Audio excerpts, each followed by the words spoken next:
그리고 또 요즘에 어찌됐든 간에 그 서학개미들은 해외 투자를 멈추지 않잖아요. 네. 이것 때문에 뭐 환율에 어쩌네 막 이런 논쟁이 있을 정도로.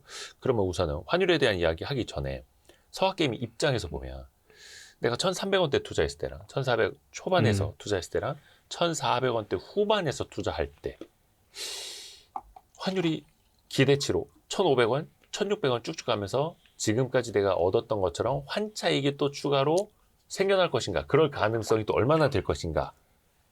그러면 이쯤부터는 오히려 해외 투자를 좀 조심해야 하나? 환해지를 해야 하나? 이런 고민이 좀 생기지 않을까요? 그거는 이제 이대호 대표님이 약간 전문가적인 입장이니까 그렇게 말씀하시는 것 같고요. 일반인들의 그 말들을 보면 예. 그 원화 약세와 달러 강세는 기정사실인 것처럼 얘기하시는 분이 많던데요. 그냥 한 방향으로. 계속 간다. 원화 약세의 이슈는 너무 차고 넘친다. 대표적인 게 이제 미국과의 무역 협정을 통해서 200억씩 돈을 꼽아줘야 되는데 그 돈이면은 원화가 약세가 되는 거 아니냐라고 얘기하는데, 저는 이제 그 글을 보면서 어떤 생각이 드냐면 가격이 모든 걸 정당화해 주는구나 라는 생각이 들었어요. 그러니까 무슨 말이냐면 우리가 이제 주가적인 측면에서 보면 주가가 높으면 그 회사는 잘하는 회사인 거죠. 근데 주가가 낮으면 그 회사는 못하는 회사인 거예요. 왜냐하면 주가를 올린 회사는 나에게 기쁨을 줬고 떨어진 회사는 나한테 아픔을 줬어. 그러니까 주가로 모든 걸 판단하는데, 사실은 기업은 주가로 판정되지 않습니다. 기업의 판정은 자기 일로 나오는 거죠. 일을 잘하면 주가가 좋든 나쁘든 결국 실적이 나올 거잖아요. 그렇죠. 예. 그래서 실적이 나오면은 때가 되면 그 실적이 반영이 될 거고, 우리나라처럼 외국이 꽤나 오래되는 경우도 있긴 합니다만 그래도 결국은 그렇게 되는 거거든요. 근데 이제 환도 마찬가지인 것 같아요. 사실은 어떤 것들이 한쪽으로 쏠리면 우리는 평균 회기를 생각을 많이 하거든요. 우리 투자하는 사람들은. 그래서 한쪽으로 약세가 되면 이제 돌아오지 않겠어 하는데, 많은 분들이 원화 약세는 더 진행될 거야. 뭔가 뜨거운 선의 오류처럼 네. 지금까지 원화가 약세했던 것처럼. 그래서 저희가 얼마 전에 커뮤니티에 설문조사를 올려봤어요. 그러니까 환율이 1,500원 넘어서도 계속 오를 것이다라고 보시는 분들이 60%가 넘더라고요. 아마 1,300원에서는 안 그랬을 거예요. 네, 분명히 그렇고요. 또 비슷한 얘기 해드릴까요? 제가 이제 연말 되면 이제 뭐 강연 같은 걸 조금씩 다녀요. 네네네. 작년에는 은행원들 강연을 다녔어요. 그래서 궁금해서, 그때는 뭐 작년 12월에는 미국 시장 완전 좋았고 한국 주식은 완전히 벼락 맞았으니까 지옥도였는데, 근데 저는 아무리 봐도 한국 시장이 너무 싸가지고 작년 11월에서는 뭐 저는 상황이 안 좋았지만 굉장히 괴롭고 힘들었지만 주가 빠져서, 그럼에도 불구하고 한국 투자를 해야 된다. 너무나 싸다. 라는 입장이었거든요. 네네네. 근데 여러분, 그냥 일반인 아니고 은행원입니다. 그 은행원한테 가서 설문을 한번 해봤어요. 네네네. 한 20몇 명, 이제 회별로, 이제 회차별로, 지역별로 다 다른데 한 2, 30명 정도 모이는 곳이었어요. 그래서 투자를 앞으로 한국을 해야 될 것 같으세요? 미국을 해야 될 것 같으세요? 했더니 단 한 명도 예의가 없이 미국이라고 손들더라고요. 그래서 저는 그때 이제 미국이 갔나 보다 이런 생각이 들었어요. 물론 그러고도 미국 워낙 그 거버넌스도 좋고 체력도 좋고 이번에는 또 AI 설비로 그쵸. 좋아졌고 해서 주가는 좋았습니다. 그럼에도 불구하고 주가는 어떤 그 일반적 대중의 그 어떤 시류에 맞지 않게 계속 뻗어나갔어요. 워낙 체력이 좋은. 근데 사실은 한국은 버릴 시장은 아니었죠. 따지고 보면 작년 연말 기준으로는 미국과 한국을 비교하면 한국 시장이 훨씬 좋은 선택이었죠. 물론 이제 한국도 모든 종목이 다 강한 건 아니긴 합니다만, 어쨌든 그렇게 많은 사람들은 내 눈에 보이는 가격, 숫자, 그러니까 내 눈에 좋아 보이면 미래도 좋을 거라고 판정을 하고요. 지금 나빠 보이면 앞으로도 나쁠 거라고 판정을 합니다. 그거는 이제 이게 심리적인 요인인 그렇죠. 거죠. 네. 뇌의 작동이고 뇌의 기전이고. 그래서 그런 어떤 나의 말을 믿으면 안 된다고 생각해요. 한에 대해서는. 그래서 이제 약세 요인, 강세 요인 몇 가지를 추려보는 게 맞을 것 같고, 앞서 그 무역 관련해서 미국에서 200억 달러 주고 뭐 이렇게 미국에 하는 것들은 분명히 약세 요인이죠. 그 다음에 이제 또 하나 약세 요인은 일본 엔화가 약세가 되면 우리는 여지없이 약세입니다. 그렇죠. 근데 그거는 약세 요인이라고 표현하기는 어렵고 모르는 요인이고 일본이 어떻게 할지 모르니까 그렇게 표현해야 될 것 같고, 그다음에 이제 지금처럼 외국에 계속해서 미국 투자를 한다고 그 달러가 밖으로 나가면 그거는 워낙 약세 요인입니다. 기업들은 내년에는 무조건 돈을 많이 벌고 한국 기업들은 수출 기업이 많으니까 그 달러를 벌어 들어오니까 이건 워낙 강세 요인입니다. 이런 것들이 이제 맞붙어 있어요. 네, 두 가지 변수가 있는데 요 지금 말씀드렸던 데에서는 그 외국으로 넘어간 투자자가 계속 외국으로 넘어갈 거냐 문제는 한국의 연속 상승이 가능할 거냐와 또 연계되어 있는 것 같아요. 26년도 시장. 네, 26년도에도 아마 큰 폭으로 올라서 한 5,000포인트 가면은 저는 한국에 대한 생각이 좀 바뀔 것 같습니다. 제가 말씀드렸잖아요. 사람들은 숫자를 보고 결정한다고. 제발 그러지 말라고 얘기하지만 어쩔 수 없습니다. 지수가 5,000포인트 넘으면 넘어올 거예요. 네. 넘어오든지 있던 돈이 들어오든지. 네. 저도 그 지점이 한 3,000포인트 되지 않을까 싶었거든요. 네. 그때 되면은 과거에 떠났던 이른바 주린이 분들이 다시 돌아오고 서학개미들이 좀 배합하면서 돌아오지 않을까 싶었는데 그때는 좀 미미했고 네. 4,000선 넘어서도 뭔가 막 본격적으로 돌아오는 것 같지는 않은데 네. 오히려 더 비싸져야 돌아올 거라고 보시는 거예요. 그렇죠. 근데 일단 미국 시장 워낙 좋았어요. 예, 미국 시장 워낙 그동안에. 좋고, 예, 그동안에도 좋았고, 올해도 나쁜 건 아니었으니까, 그리고 믿을 수 있고. 네. 예, 그래서 예전처럼 한국 시장만의 변수는 볼 수 없고, 미국 시장이 좋았기 때문에 그 변수는 좀 감안해야 될 것 같고, 제 경험으로는 가장 최근 경험은 그겁니다. 코로나 때, 코로나 끝날 때쯤에 지수가 많이 올라가면서 사람들이 들어온 시점이, 네. 2,800 내외 정도였어요. 정확하게 20년 10월 이후로 사람들이 많이 들어왔어요. 10월 달에 한번 조정받고 12월 달에 1월 달에 사람들이 제일 많이 들어왔거든요. 네. 그 시점이 바닥에서 2배 정도 오른 시점이에요. 이번에 우리는 2,200대 후반에서 바닥을 찍었으니까 네. 그렇게 따지면은 한 4,400 정도는 돌파를 해야 그리고 더 갈 것 같아야 사람들이 그때 본격적으로 오지 않을까라는 생각을 가지고 있습니다. 그러게요. 하여튼 근데 그거는 인간의 본성에 따라서 네. 빛을 쫓아가면서 이제 달려드는 곤충이나 동물처럼 그 인간의 본성 안에 또 이제 내포가 되어 있는 거니까요. 네.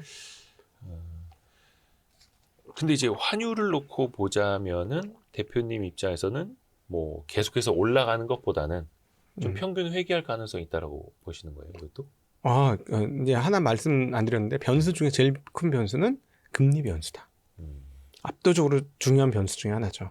근데 한국은행은 별로 못 내리고. 네, 이제는 금리가 이번에 보니까는 금리 안 내릴 것 같고, 뭐 그렇다고 올릴 것 같지는 않습니다. 뭐라고 얘기했냐면 12개월 동안은 뭐 동결이다는 식으로 전환이 되려면 12개월 정도 시간이 걸린다. 그러니까 즉 인하 기조에서 상승 기조로까지는 한 12개월 걸린다 이렇게 표현을 하신 거고, 그러면 금리는 분위기상 안 내릴 것 같고 열어두긴 했으나 아마 쉽지는 않을 것 같고, 왜냐하면 내년도 경제 성장이 더 올라가요. 여기서 그런 상황에서 경제 성장률이 올라가고 회복이 되는데 금리를 낮춘다? 좀 쉽지는 않을 거고 자산 가격은 계속해서 올라가고 있는 거니까 자산 가격 오르는 것이 금융 안정을 해친다고 생각하는 입장에서 자산 가격 계속 올라가는 건 방치할 수 없으니 금리는 못 내릴 거라고 보고요. 그러면은 이제 미국 금리 어떠냐? 미국 금리 내려가잖아요. 네. 금리 격차 줍니다. 사실 이 요소를 따지면 아까 원화가 약세 요소, 원화가 강세 요소 몇 가지 섞여 있습니다만, 금리 변수라는 가장 큰 변수는 원화 강세 쪽으로 가는 요소입니다. 네. 근데 하나 이제 복병은 앞서 잠깐 말씀드렸지만, 아주 강력한 복병 중 하나가 엔화 약세예요. 엔화 약세가 유지가 될 것인지가 관건이에요. 좀 원화가 비싸게 따라가니까요. 너무 많이 따라가고 있어요. 네. 저는 그래서 환율을 볼 때마다 현대차 생각을 너무 많이 해주는 거 아니야? 뭐 이런 생각이 들 정도로. 경쟁 상대인 일본차. 네, 좀 일본하고는 맞게. 환율은 진짜 중요하니까 자동차 입장에서는. 근데 미국이 기준금리를 뭐 한 12월 10일 넘어서 뭐 이제 인하할 수 있다는 가능성도 높아지고 있고, 우리나라는 11월에도 동결을 했고, 일각에서는 한국의 금리 인하 사이클은 종료됐다.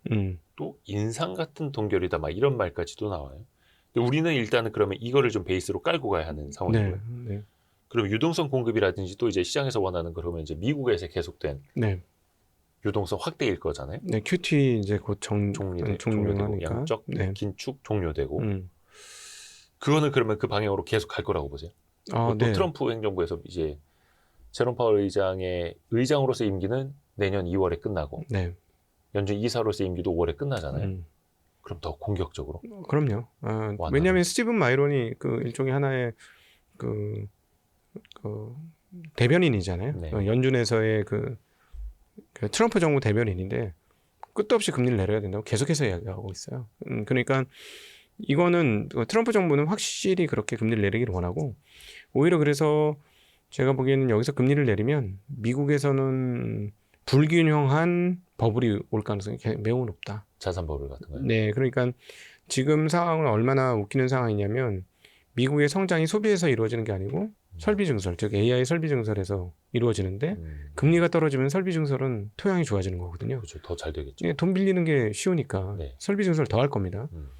근데 AI가 발달하면 발달할수록 고용은 일자리. 꺾여요. 네. AI 쓰지? 그럼요. 쓰죠. 우리도 쓰죠. 화이트 칼라라는 회사에서도 많이 씁니다. 그러니까 화이트 칼라. 네, 화이트 칼라. 예, 화이트 칼라는 지금 굉장히 많이 쓰고 있어서 이렇게 네. 되면 뭐냐면 조수들이 필요 없는 상황들이 오는 거잖아요. 그렇죠. 네. 그러면 지금 미국에서 나타나고 있습니다만 경력 없는 친구들이 직장 갖기가 점점 어려워지고 있어요. 그러니까 AI 발달로 인해서 고용이 계속 주니까 한쪽은 계속 어려워지고 근데 AI는 투자를 계속하니까 네, 네. 그쪽은 뜨겁고 격차는 더 벌어지는 거죠. 그래서 불균형한 버블이 올 가능성이 매우 높습니다. 이미 왔어요. 그렇죠. 25년도 한 해 보면은 AI 관련 기업 30종목 빼고 S&P 470종목하고 비교해 보면 차이가 어마무시합니다. 주가 상승 차이가. 근데 또 미국에서는 AI 어떻게 표현하면 덕분에, 어떻게 표현하자면 AI 때문에 고용 지표가 악화되고 있는데, 과거 같았으면은 신규 고용이 이제 줄어드는 걸 연준에서 보고 되게 이제 이상 신호로 캐치를 하고 막 금리 인하 해야겠으나, 빅테크들의 대규모 감원, 한켠에서는 AI로 감원을 하지만 생산성이 막 높아지고 있는 것. 네. 그러니까 이게 양쪽에서 또 부딪히고 있는 거잖아요. 네. 그럼 이걸 보고 연준이 그럼 계속해서 금리 인하로 대응을 할까? 라는 또 생각도 들고요. 패가 나눠졌잖아요. 그래서 미국 보니까 인플레이션도 아직 안정이 안 됐고 상황들이 지금 여전히 이 금리가 그렇게 긴축적이라는 느낌 전혀 없다. 고용이 나빠지는 건 맞겠다. 근데 어디를 보느냐예요. 사실 설비 증설로 보면 미국의 성장률이 나오고 있는 거거든요. 네네네. 근데 고용만 봐서는 옛날보다 나빠지고 있는 거죠. 근데 금리를 낮춰주면 어떻게 되면 이 시장은 어떻게 돼요? 더 뜨거워지잖아요. 그렇죠. 그럼 고용 더 나빠질 거예요. 되게 역설적인 상황. 왜? 그러니까 제가 아까 불균형한 버블이 온다라고 표현했던 게 이미 25년도에도 아까 30종목은 랠리를 쭉 뽑으면서 우상향을 쫙 한 차트를 보여줬는데 한국 분들이 왜 미국 시장에서 안 떠난 줄 아세요? 이 30종목에 집중돼 있어 투자가. 특히 우리나라 사람들이 이제 테크 기업 좋아하니까. 네, 거기에 집중되어 있고 나머지 470개 쪽에 있으신 분들은 아마 나머지 470개만 한국 사람들이 투자할 수 있었으면 아마 한국으로 많이 넘어갔을 것 같아요. 네, 재미없으니까 이쪽은. 그렇죠. 네, 그러니까 굉장히 불균형. 고용 보고 금리 낮췄더니 고용이 더 좋아지는 건 없고 이쪽만 더 뜨겁게 달궈지고 이쪽이 뜨겁게 달궈져서 빨리 발달하면 발달할수록 고용은 더 압박을 받고 웃기는 상황이 계속 오는 거죠. 그러면은 미장이가 있는 서학개미들은 철저히 설비 투자를 더 용이하게 AI 투자를 많이 할 수 있는 기업들, 네, 그렇게 해서 생산성을 더 높이고 있는 그 기업들에 더 집중을 해야 네, 현재 된다는 그렇죠. 얘기. 그동안엔 사실 거기에서 좋은 결과를 얻은 거잖아요. 그러니까 이게 참 다행인 게 예전에는 어떤 숨어 있는 보석과 같은 종목을 찾는 게 주식시장에서 투자의 관건이라면 지금 그게 아니라 지금 잘하는 기업, 앞으로도 잘할 기업을 오래도록 들고 있는 게 최고거든요. 그러니까 개인 투자자들한테는 최고의 덕목을 안겨준 거지 미국 시장은. 가장 편하게 선택한 주식들이 가장 좋은 실적과 레퍼런스를 우리한테 넘겨준 거니까. 네. 그러게요. 그리고 그 매트릭스 투자자문에서는 서준식 교수님하고도 같이 네. 하시잖아요. 예, 맞습니다. 채권 전문가시고. 네네, 그렇습니다. 채권 관련해서도 여쭤보고 싶은데 우리나라 지금 국채 금리가 굉장히 많이 올랐습니다. 금리가 올랐으니까 가격이 떨어진 거죠. 그렇죠. 그러니까 네. 채권 가격이 많이 떨어졌고 네.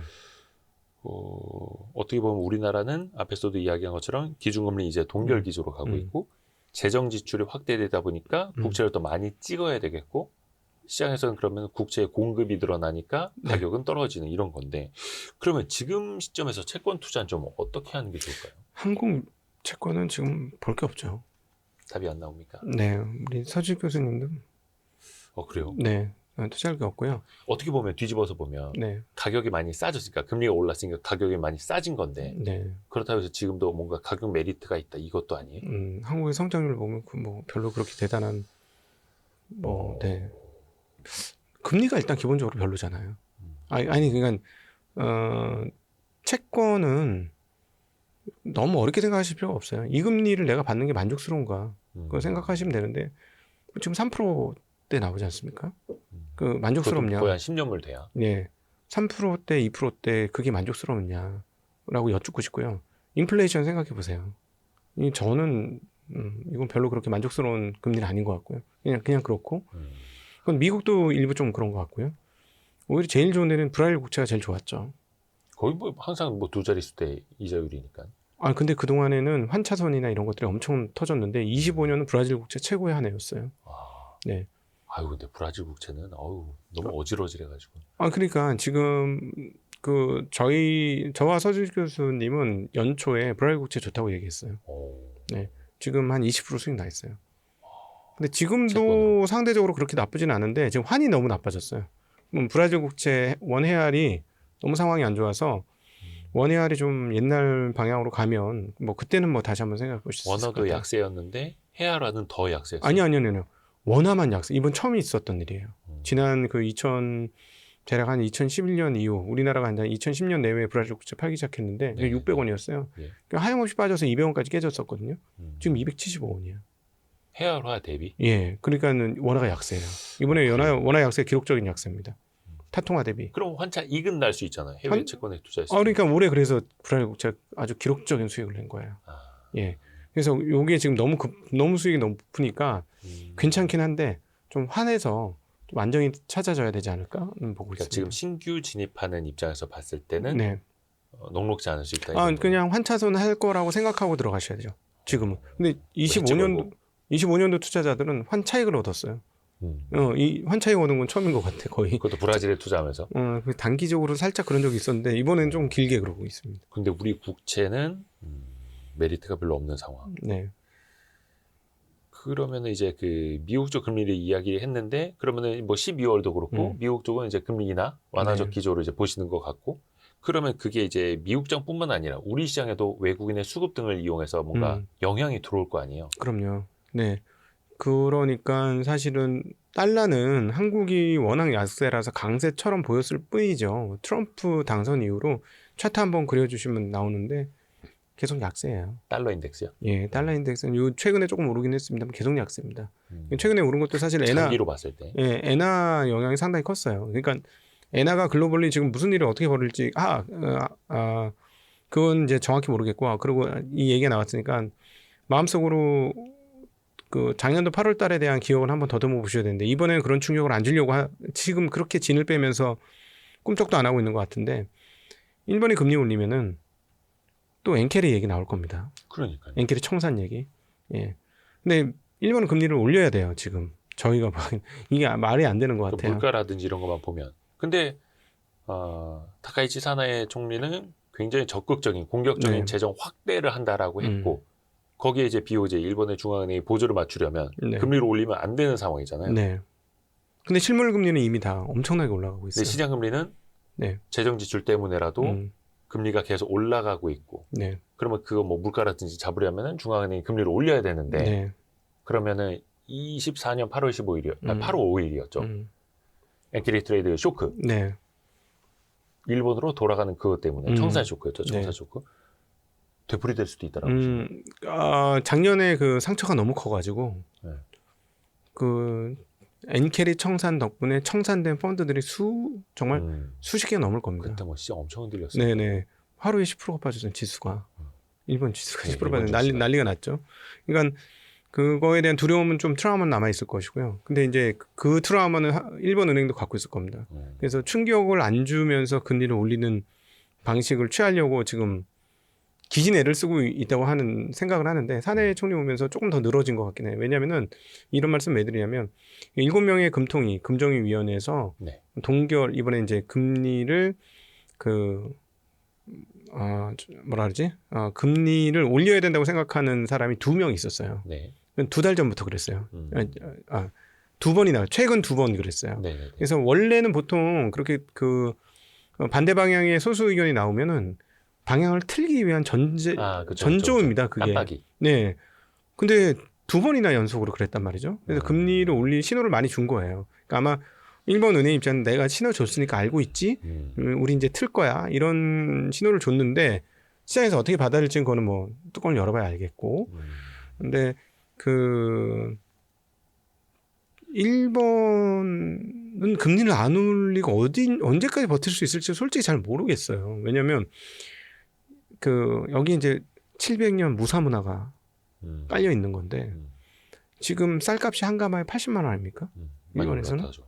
예, 키로당 우리나라 돈은 10,000원 정도 하고 있는 건데 우리나라보다 아마 쌀 더 먹을 걸요. 그 친구들은. 근데 그러면 그렇게 쌀을 많이 먹는데 쌀값이 이렇게 많이 오르면 뭐 부글부글 끓을 거거든요. 예. 그런데도 불구하고 국민들이 우리나라처럼 좀 반항적인 기질이 없어. 일본은 그렇죠. 네. 이 카레 문화 아닙니까?